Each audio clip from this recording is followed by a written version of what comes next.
जय हिंद दोस्तों, मैथमेटिकल महेंद्र में आपका स्वागत है। आज कक्षा 10 का अर्धवार्षिक परीक्षा 2023 का मैथ्स का पेपर सॉल्व करेंगे। हम पूरे क्वेश्चन डिटेल वे में करेंगे, सेक्शन नहीं करते हैं आज। पहला प्रश्न है, सही विकल्प चुनिए। क निम्न में परिमेय संख्या है। पहले हम जानेंगे कि परिमेय संख्या होती क्या है। परिमेय संख्या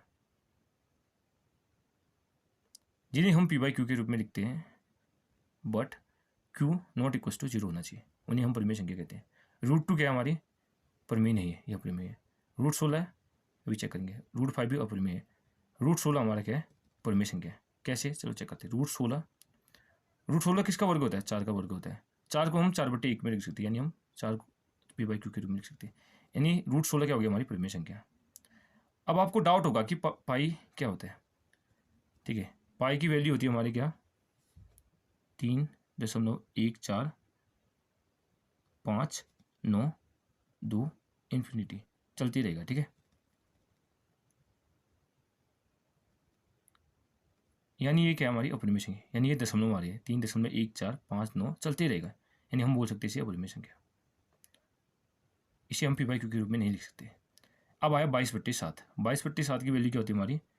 3.1428557, यानी ये क्या हमारा टर्मिनेटिंग रिपीटिंग नंबर है।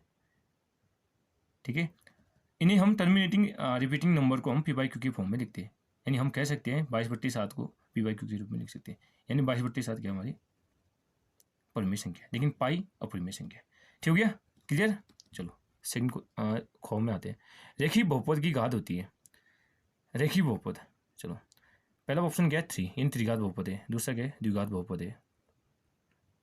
और लास्ट है e0 घात, यानी थर्ड ऑप्शन हमारा सही होगा। ठीक है, रेखीय बहुपद की घात क्या होती है हमारी? 1 होती है। एग्जाम्पल देखो, 2x + 5। क्वेश्चन वो है, बहुपद x² - 4 के शून्य होंगे।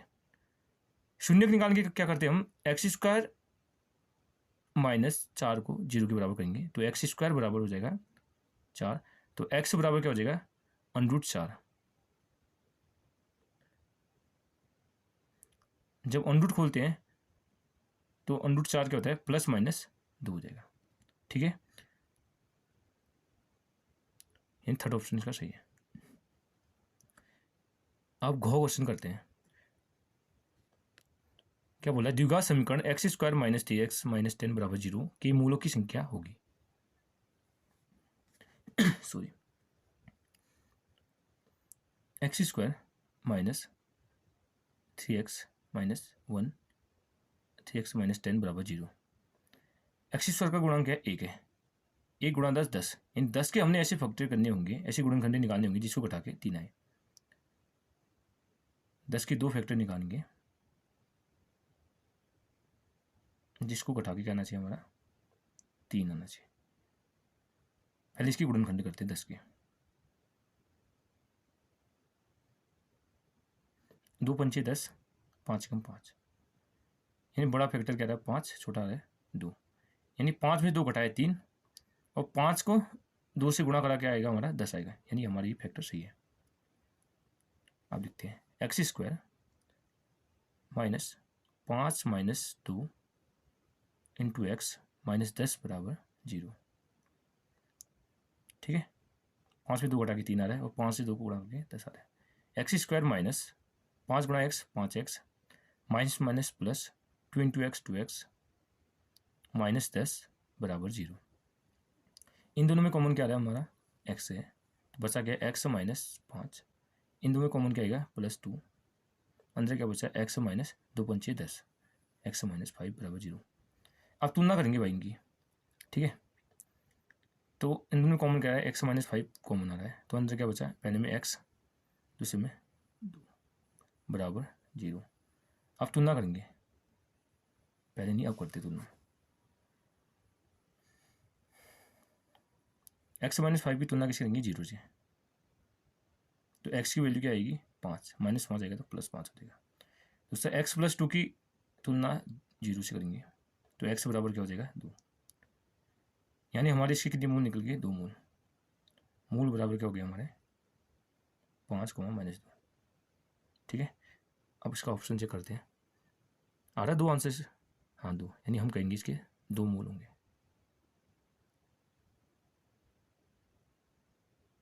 2 मूल में टिक करते हैं, यानी इसका थर्ड ऑप्शन सही है।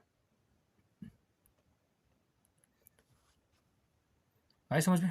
हम नेक्स्ट क्वेश्चन करते हैं। आंगो समांतर श्रेणी 3/2, 1/2 और -1/2, -3/2 डॉट डॉट डॉट के लिए सार्व अंतर डी ज्ञात कीजिए। ठीक है, दिया है ए पी टी और सार्व अंतर डी निकालना है।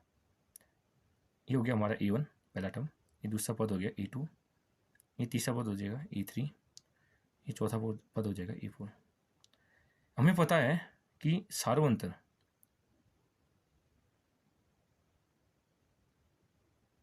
डी बराबर क्या होता है, A2 - A1। ठीक है, अब A2 की क्या है हमारी वैल्यू 1/2 माइनस A1 कितना है 3/2। हमें पता है यदि हर सेम है तो अंश जुड़े कर जाएंगे।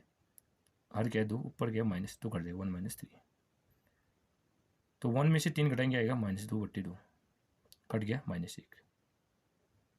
आंसर क्या आ गया हमारा -1। ये हमारा आंसर हो गया। ऑप्शन में देखते हैं, है -1 है, यानी चौथा ऑप्शन सही है। सो नेक्स्ट क्वेश्चन करते हैं। बिंदु 5, 2 की एक्स एक्सिस से दूरी होगी। बिंदु इसकी इससे दूरी होगी। पहले हम एक बिंदु मान के 5, 2 है, इसको कहते हैं हम एक्स एक्सिस और ऊपर वाली लाइन को कहते हैं वाई एक्सिस। ठीक है, एक्स एक्स वाला पद क्या हमारा 5 और वाई एक्सिस का टर्म क्या है, बिंदु क्या है 2, यानी एक्स एक्सिस में क्या है हमारा 5 और वाई एक्सिस में क्या है 2 है। ठीक है, अब कह रहा है कि हमको 5, 2 की एक्स एक्सिस से दूरी क्या है, यानी इसकी इस बिंदु से यहाँ की दूरी क्या है, यानी हमने वाई वाला टर्म लेना पड़ेगा। क्यों लेना पड़ेगा, क्योंकि वाई में दूरी है ना, तब इसको 2 मानना पड़ेगा। ठीक है, ऑप्शन आ रहा है 2 सही है। हमने वाई बिंदु की लिया क्योंकि हमने 5, 2 से एक्सिस की दूरी निकाली। ठीक है, next question, sine square 45 degree plus cos square 45 degree का मान बताओ। साइन इसको देखो भाई, साइन 45 का मान कितना होता है, 1/√2 का होल स्क्वायर, प्लस कॉस 45 का मान क्या होता है हमारा 1/√2 इसका भी होल स्क्वायर।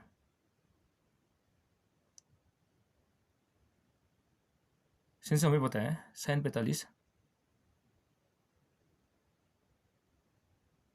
45 डिग्री बराबर क्या होता है 1/√2 और कॉस 45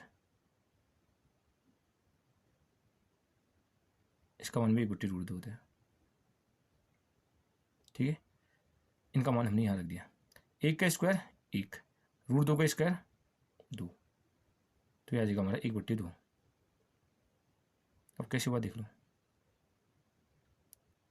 √2 का स्क्वायर निकालना है। रूट का मतलब होता है की घात 1/2, यानी 2 की घात 1/2, होल घात किसकी कितनी है 2, 2 से 2 कट गया 1 बचा, यानी 2 की घात 1 क्या होता है हमारा 2 होता है, तभी ये 2 आया। ठीक है, 1/2 प्लस ये भी हो जाएगा 1/2। ठीक है, यदि हर सेम है तो अंश से जुड़ जाएंगे, 2, 1 में 1 जुड़ेगा 2, 2 से 2 कट गया क्या आ गया हमारा 1, ये हो गया हमारा आंसर। ऑप्शन चेक करते हैं, याद है एक ऑप्शन है। ठीक है, सेकेंड आंसर। हम नेक्स्ट क्वेश्चन करते हैं। जो यदि किसी समांतर श्रेणी का nवां पद 2n+2 है तो उसका 5वां पद होगा।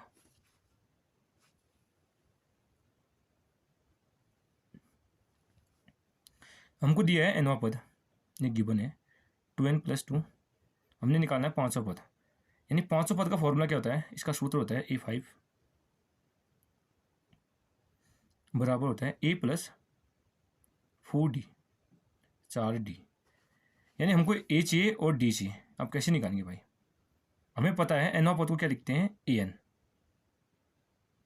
an बराबर क्या दे रखा है 2n+1 2n+2, ठीक हो गया। अब n बराबर 1 रखेंगे, क्यों रख रहे हैं? क्योंकि हमको AP बनानी है, यानी n की जगह 1 रखेंगे। A1 बराबर हो जाएगा 2 गुणा 1 प्लस 2, ठीक है, 2 एकम 2 प्लस 2 4, तो A1 हो जाएगा हमारा 4 हो जाएगा। अब n बराबर 2 रखने पर तो A2 2 गुणा 2 प्लस 2, 2 दूनी 4 प्लस 2 6,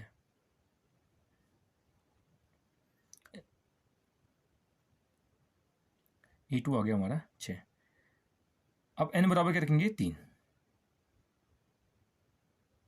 तो A3 बराबर क्या हो जाएगा? 2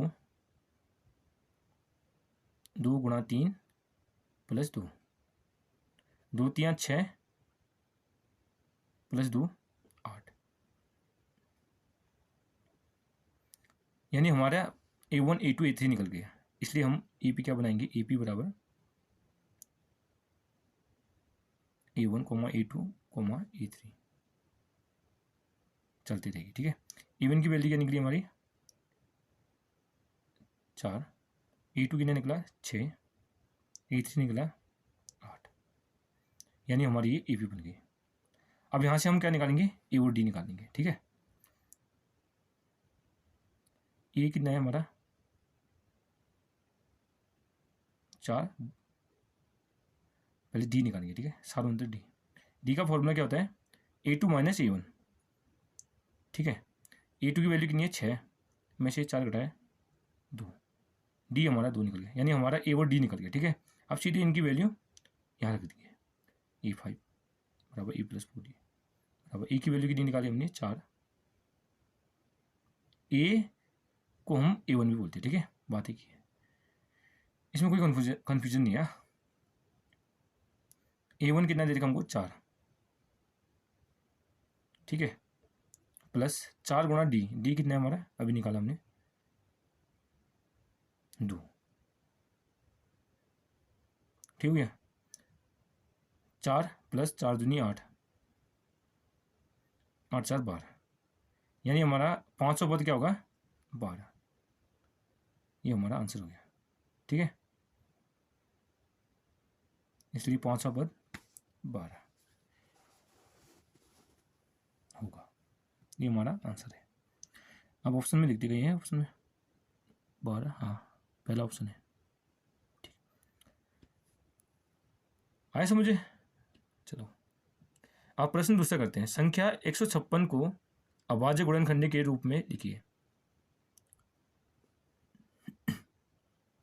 यानी 156 के अभाज्य गुणनखंड लिखने हैं। पहले हमें पता होनी चाहिए कि अभाज्य संख्या किसे कहते हैं। जैसे एग्जाम्पल दो का अभाज्य गुणनखंड का फैक्टर एक होना चाहिए और वह संख्या खुद होनी चाहिए। यानी अभाज्य गुणनखंड किसे कहते हैं? अभाज्य संख्या किसे कहते हैं? ऐसी संख्या जिसके दो फैक्टर होनी चाहिए, एक पहला फैक्टर 1 और दूसरा फैक्टर वह खुद संख्या होनी चाहिए, ठीक है। मैंने ये टॉपिक अच्छे से कराया है, अगर आपको पूरा देखना है तो डिस्क्रिप्शन में इसका लिंक दे दूंगा। इसका ऑर्डर क्या होता है अभाज्य गुणनखंड का, अभाज्य संख्या का? 2 3 5 7 11, ठीक है। चलो करते हैं, चलो इसकी निकालते हैं अभाज्य गुणनखंड। 156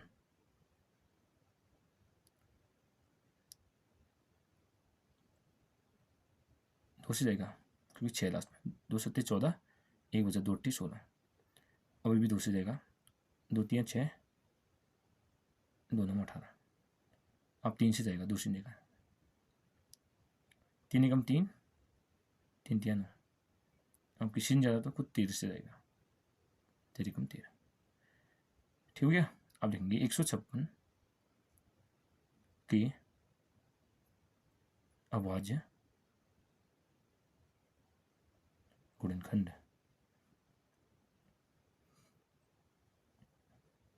बराबर 2 गुणा 2 गुणा 3 गुणा 3, 2 कितनी बार है? 2 बार, यानी 2 की घात 2 गुणा 3 गुणा 13, ठीक है, यही इसका आंसर है।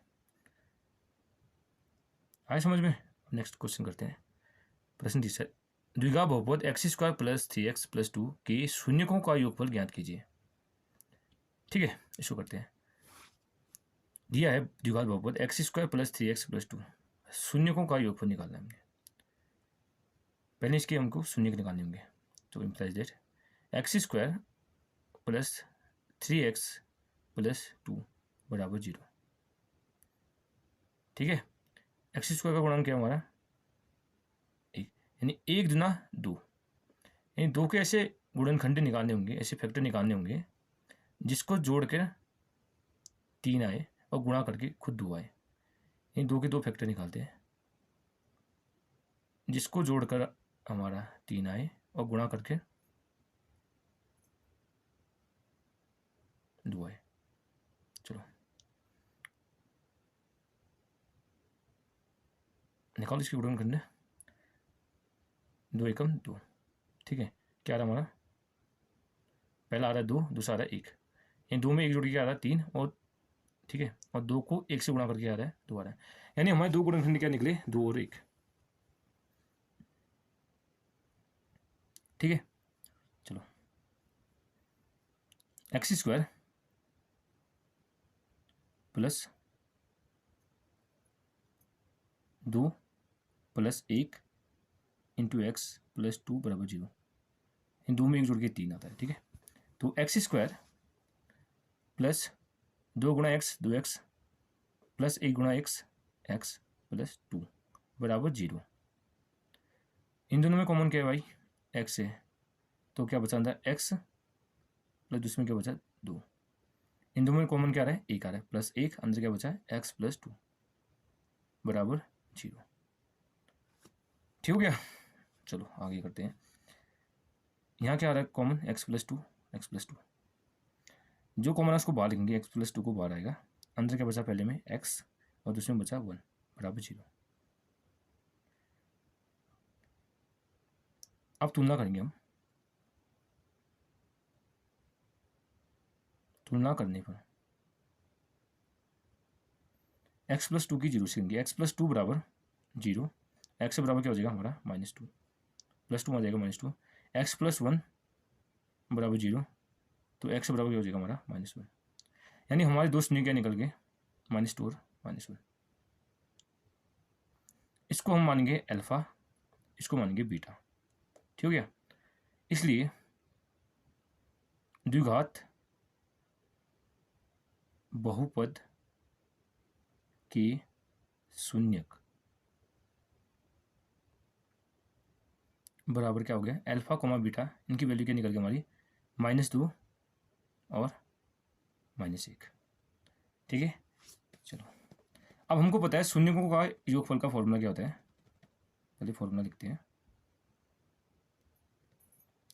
शून्यकों का योगफल होता है अल्फा प्लस बीटा,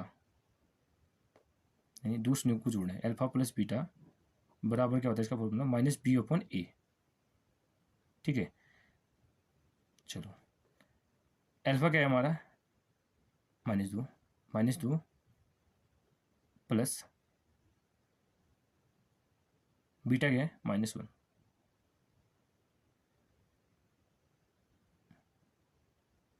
-2 प्लस -1। ठीक है, बराबर यानी b की -b/a, यानी b की वैल्यू निकालनी पड़ेगी। चलो देखते हैं यहाँ द्विघात बहुपद में अच्छी समझते, since x square plus 3x plus 2, x square गुणा क्या है 1, 1 क्या हो गया हमारा a, एक्स का गुणांक क्या है हमारा 3, 3 क्या हो गया हमारा b, और 2 क्या हो गया c। ठीक है, इसको अच्छे से लिखते हैं। -b की वैल्यू कितनी आ रही है हमारी, b यहाँ कितना है, b कितना है 3 है, b की जगह क्या रखेंगे 3, यानी -3/a कितना है 1, तो बड़ा -3/1, -1 कितना होता है, सॉरी -2 -1 कितना होता है -3/1, माइनस से माइनस कट जाएगा, 3 बराबर 3, यानी हमारा शून्यकों का योगफल क्या आ गया हमारा 3 आ गया, यानी 3 हमारा आंसर हो गया। ठीक है।